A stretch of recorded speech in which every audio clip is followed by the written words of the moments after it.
Okay po mga katpamilya, katropa, ngayong araw na to, ang isi-share ko po sa inyo ay ang naging kapon journey ng ating si Cutie. Ito po si Cutie. Aalamin po natin kung ano po yung mga disadvantage at advantage ng pagkakapon sa ating mga alagang pusa. At aalamin din po natin kung magkano nga po ba yung nagastos ko nung pinakapon ko po si Cutie at ano po yung mga prosesong ginawa nila bago at pagkatapos po ng kanyang pagkakapon. Bali dito po sa channel na to, dito po ako nag-upload ng informative at inspirational stories patungkol nga po sa aking mga alagang pusa. Paalala po mga katpamilya, ang lagi ko pong sinasabi, hindi po ako veterinarian at hindi rin po ako ganun ka-eksperto. Bali ang isinishare ko po sa channel na ito ay ang sariling experiences ko po sa aking mga alagang pusa na nagkaroon po ng magandang resulta sa kanila.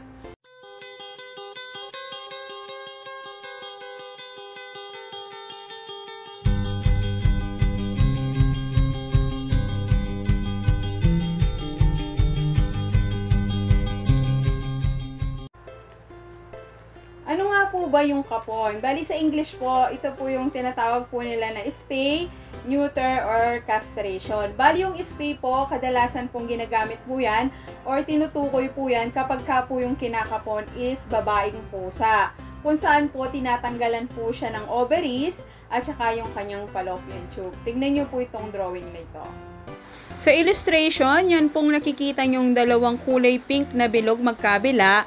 Yan po yung ovaries ng ating alagang pusa. Yan po yung tinatanggal nila kapag ka po kinakapon ang ating babaeng alagang pusa. Yun naman pong incision, dyan po sila tinatasta. So, dyan po sila binubuksan para mas madali po ang pag-alis ng kanilang ovaries. Ganyan naman po ang magiging itsura pagkatapos po nilang matahe. Sa babae po, meron po itong 5 stitches. Ang neuter naman po ay kadalasang ginagamit po pagka po ang kinakapon ay ang lalaking pusa. Kung saan po tinatanggalan po ito ng testes, bayag o yung kanilang balls. Pagdating naman po sa lalaki, yan po, inihiwa po sila patayo para nang sa ganun po mas madali din po ang pag-alis ng kanilang bayag. Yan po ang aming si Cutie. Kung papansinin nyo po, yan, meron lang po siyang 2 stitches. Diyan po mag-apa po ang kanyang bayag kasi halos isang araw pa lang po ang nakakalipas pagkatapos niya pong makapon. Ang castration naman po ay ang kadalasang ginagamit po ng vet kapag ka po ang lalaking pusa ay kinakapon. Kaya kung halimbawa po pupunta po tayo sa vet at magpapakapon tayo, pagka babaeng pusa po ang tawag nila spay. Pag lalaking pusa naman, it's either neuter or castration. Ngayon naman po mga katpamilya na meron na po tayong idea kung ano nga po ba ang ginagawa sa ating mga alagang pusa kapag ka po sila ay kinakapon. Kung ano pong tinatanggal nila pagka po babae ang ating ipapakapon, ganun din po kung lalaki naman po ang ating ipapakapon. Ngayon po alam ko po kung ano po yung kasunod na gusto nyo pong itanong, kung magkano naman po ang gagastusin natin kapag ka po ipapakapon natin sila. Sa lalaki po, ang singil po ng vet, halos sa kanila is nasa 1,500 to 1,800. Depende po yan kung gaano po kalaki ang ating alagang pusa. Kasi meron naman po kasi na maagang pinapakapon as early as 4 months or bago po sila mag-hit. Actually po yun po yung ideal age na maganda na para ipakapon po ng ating mga alagang pusa. Huwag na po muna natin silang hintayin pa na umabot pa sila dun sa kanilang heating cycle. Ganon din po sa female naman po, ang pagpapakapon, ang isinisingil naman po ng vet dahil mas mahirap po ang kapunin ang isang babae. So, nasa 2,000 to 2,500. Hindi pa po kasama doon yung take-home medicine. Bali, tatanungin naman po kayo ng vet kung gusto nyo po na bumili na lang ng antibiotic or injectable na antibiotic ang ipapagamit nyo. Kung injectable po, mas madali po yun kasi pagdating sa bahay, ang paiinom nyo na lang po sa inyong alagang pusa ay yung pain reliever. Another question po, kung kasama na po ba yung take-home medicine doon sa babayaran natin na 2,500 kung ang babae ang ating ipapakapon at 1,800 naman kung lalaki naman ito. Hindi pa po yun kasama mga Katpamilya. Bibilin po natin yon separately sa ating trusted bet. Next question na maaaring sumagi sa isip nyo or gusto nyo pong itanong sa akin is kung ano-ano po ba yung dapat na preparation bago po natin ipakapon ng ating mga alagang pusa. Meron po kasi na bet na maselan or strict. Meron pong bet na gusto nila bago po ipakapon ng ating mga alagang pusa, dapat ang ating pusa is vaccinated. Meron siyang immunization. Meron naman pong bet na ayos lang na magkapon siya kahit wala pong vaccine ng ating mga alagang pusa. Pero ang kailangan po nating i-prepare, so bago po nating dalhin sa bet ang ating mga alagang pusa, kung balak po natin siyang ipakapon, halimbawa 9 o'clock AM kung anong oras magbubukas ang ating bet, so kailangan meron po siyang fasting na at least 8 to 10 hours. Yun po yung pinaka hinihingi ng bet, kailangan nagpa-fasting po sila. Parang sa tao din po, kung mag-undergo ito ng operation, kailangan ay naka-fasting. Isa pa pong paghahanda na gagawin bago po ikapon ng ating mga alagang pusa. Kung halimbawa po ang ating alagang pusa ay nasa 2 taon na pataas, bali nire-require na po ng vet na magpa-blood chem muna ito. Magpa-blood test muna para makasiguro kung ang ating alagang pusa, kakayanin niya po yung gagawin na pagkakapon. Tanong pa po, ilang oras po nagtatagal kapag ang ating alagang pusa ay kinakapon? Bali sa babae po, nagtatagal daw po ito ng halos 1 oras, sabi ng vet. Kasi nung yung si Cutie naman ang pinakapon ko, dahil male cat siya, bali nag-take lang siya ng 30 minutes, natapos na po ang kapon na ginawa sa kanya. Ngayon naman po, after nilang makapon, ano nga po ba yung nangyayari sa kanila? Ayan po, tingnan nyo po sa video kung ano po ang nangyayari sa kanila after po nilang makapon. Pagkatapos po nilang makapon, ayan, hilong-hilo pa po sila. Kaya kung halimbawa, dadalhin nyo po ang inyong pusa sa vet, kailangan po meron po siyang mas malaking cage. Lalong-lalo na po kung malaki po ang inyong pusa. Kasi po, ayan po, dahil sa gawa ng hilo pa siya, naigagadgad niya po yung mukha niya sa gilid po ng kanyang kulungan. Kaya ang tendency po nun ay nagkasugat-sugat po yung gilid ng mukha niya. Or kaya naman po, lagyan na po kaagad siya ng e-collar para nang sa ganun po, kahit ilupo siya, hindi niya po maigadgad yung mukha niya doon sa gilid ng cage niya. Pagdating naman po sa bahay, dali-dali ko po siyang inilipat sa mas malaking kulungan kasi nga po hilo pa po siya, wala pa pong tigil ang pagwasiwas niya sa kanyang ulo para nang sa ganun po hindi na po madagdagan yung sugat na nakuha niya po dahil po dun sa maliit na kulungan niya. At yung paa niya po sa pinakabandang huli, kung titignan niyo po, hindi niya pa po yan maigalaw, gawa nga po nung anesthesia na isinaksak sa kanya nung siya po ay tanggalan ng bayag. Yun na po yung bayag niya after a day. Ay, ko naman. Ito yung nasugat niya sa mukha. Yun. Ito pa po mga Katpamilya, yung katanungan na sumagi nun sa isip ko. At itinanong ko po sa vet kung ano po ang dapat gawin after po nilang makapon. Dahil nga po may sugat sila, meron silang mga stitches. So, kailangan po meron silang e-collar. So, para hindi po nila ngat-ngatin yung kanilang tahi at hindi po yan magdugo. Pagdating naman po sa babaeng pusa, mas maganda po yung cat recovery suit na yan. Para nang sa ganun po, safe po talaga yung kanilang mga stitches. Po, kailangan meron po kayong naka-reading cage. So, dapat cage rest muna po sila. Hindi matamlay siya. Hello, gusto ka na. Yan o, magiging matamlay siya. Yung nagsugat-sugat niya sa gilid ng mukha. Yan. Tutuyo na rin.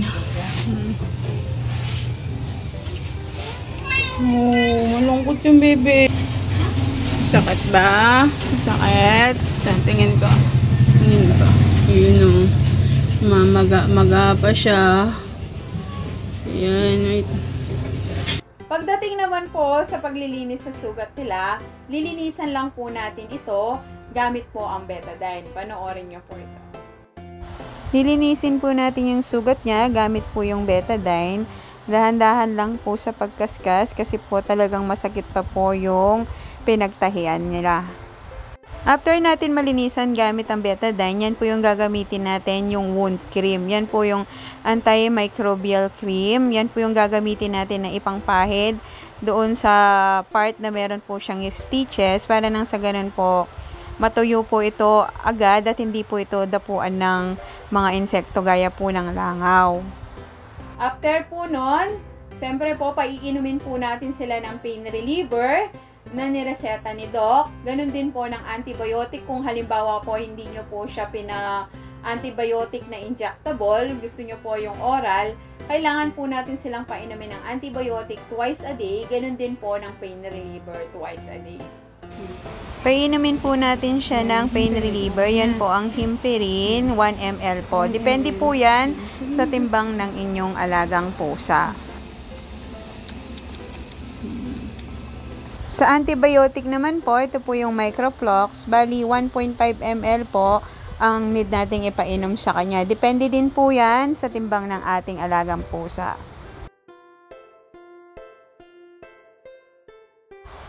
Sa pangatlong araw po ng kanyang pagkakapon, ayan po kung papansinin nyo po, parang lalong namaga po yung kanyang bayag.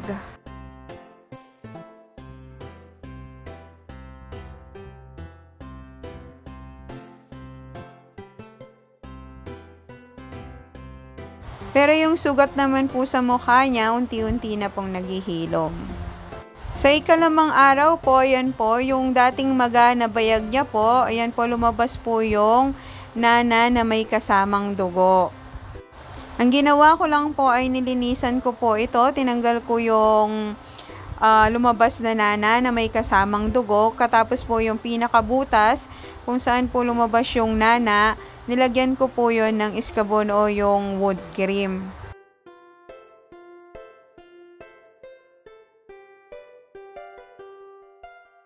Sunod na ginawa ko po, tinrim ko po yung buhok doon sa paligid po ng bayag niya. Kasi nga po, yung buhok po, dumidikit po doon sa sugat, doon sa may stitches niya. Kaya po, minsan, nasasaktan po siya kapag ka po nililinisan ko. Kaya ang ginawa ko po, para maiwasan na dumikit po sa sugat niya, yung buhok-buhok sa gilid ng bayag niya, tinanggal ko na po ito.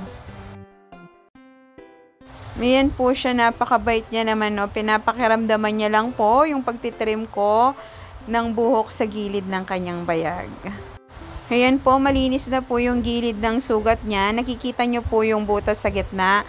Diyan po lumabas yung nana. Ayan po, lalagyan po natin ng cream. Yun naman pong sugat nila, matutuyo naman po yun 7 to 10 days. Kaya po, basta lilinisan lang po natin yon twice a day. Kung meron po kayong cream para sa sugat, mas maganda po para mas mabilis po itong matuyo. Ngayon naman po, after 10 days, ina-advise ng vet na ibalik po ang ating pusa na nakapon para tanggalan po ng tahi. Sa case po kasi ni Cutie, hindi ko na po siya binalik kasi nung matuyo po yung sugat niya after 10 days, siya na po yung nagtanggal ng tahi niya. Kasi nga po yung mga pusa po natin, likas na po sa kanila yung magngangat-ngat. Pati yung tahi, tinanggal niya na. Tinanggalan niya na ng trabaho yung vet. Kung napansin nyo po, after 10 days, hindi pa ganun katuyo yung sugat niya. Though wala na yung stitches niya dahil nga nginat-ngat niya. Kaya continuous pa din po yung paglilinis ko gamit ang betadine at nilalagyan ko pa rin po ito ng wound cream. Para nang sa ganun po, patuloy pa rin po yung pagtuyo ng kanyang sugat. Ngayon, kung halimbawa naman po, humabot po yung 10 days at hindi naman po natanggal ni Mingming yung kanyang tahi, so pwede na po natin siyang dalhin sa vet para ipatanggal po yung kanilang tahi. Tanong po mga cat pamilya, pwede pa po ba silang mag-heat after po nilang makapon? Pwede pa po silang mag-heat after po ng ilang linggo or buwan pagkatapos po nilang makapon. Kasi meron pa daw pong natitirang testosterone hormones kung saan po yun po yung nag-i-induce para sa kanilang sexual activity. Ngayon po, pagka naubos naman po yung hormones na yon, hindi na po sila mag-hit nun. Kaya kung halimbawa po nakapon po yung inyong alagang pusa, kung male cat ito at may kasama po siyang female sa bahay, pagkatapos po ng ilang linggo or buwan, makikita nyo po na pwedeng sasakyan niya po yon, or sabi nga po nila, worst nightmare, pwede niya pa po yung mabuntis dahil po dun sa natitirang hormones sa kanyang katawan. Ito pa po, ano po yung ideal age para po ipakapon ng ating mga alagang pusa. Yung mga female cat po kasi, as early as 4 months old, meron na daw pong nag-hit sa kanila. And totoo naman nga po yun, dahil na-experience ko na yan sa mga alaga ko. Pupunta po ng 5 months yung alaga ko noon, nag-hit na siya. So ngayon po, bago po siya mag-hit, yun po yung pinaka-ideal age para po natin ipakapon ang ating mga alagang pusa. Same din po sa mga lalaking pusa. Para nang sa ganun po, kung halimbawa, plan din po nating ipakapon, wag na po nating patagalin. Kasi pagka pinatagal po natin, at tumanda po sila, kailangan pa po natin silang ipa-blood test bago sila ipakapon. Dito naman po tayo mga cat pamilya, ano nga po ba yung benefits ng pagkakapon sa ating mga alagang pusa? Sa female cat po, makakaiwas na po siya sa mammary cancer kasi hindi na siya magpapadede. Kasi po kadalasan, prone po yung ating mga alagang pusa sa mammary cancer. So, hindi na po siya magkakaganon. Sa male cat naman, yung testicular cancer. At saka yung pagkakaroon po nila ng prostate. So, malalayo na po sila sa ganong uri ng pagkakasakit. Pang benefits, syempre po, maiiwasan po natin yung overpopulation. Alam naman po natin kung gaano po kabilis magparami ang ating mga alagang pusa. Kadalasan po, 2 linggo pa lang po after po nilang manganak, makikitaan na po natin sila ng sign ng pag-hit. Kaya kung halimbawa po si mama cat is nandyan lang po sa labas at may kasamang pusa, so after 2 weeks po, pwede po siyang mabuntis ulit. At yan po ay base po yan sa aking observation. Kasi po, 2 sa aking mga alagang pusa, 14 days after po nilang manganak, tumutuwad-tuwad na po talaga sila. So, nag-hit na po sila. Isang kagandahan pa po ng pagpapaspay or pagpapakapon ng ating mga alagang pusa, hindi na po sila nag-iingay sa gabi. So, makakatulog po tayo ng mahimbing. Hindi na po sila nagtatawag. Maiiwasan na rin po yung pag-i-spray nila ng hihi, lalong-lalo na po sa lalaking pusa.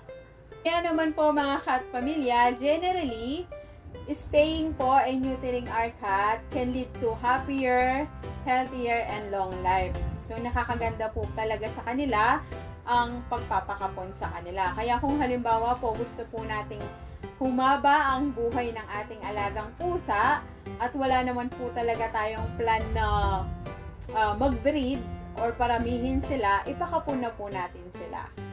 Ang disadvantage naman po sa pagpapakapon sa ating mga alagang pusa ay yung nagigain po sila ng weight. Kasi nga po, hindi na po sila nag-hit.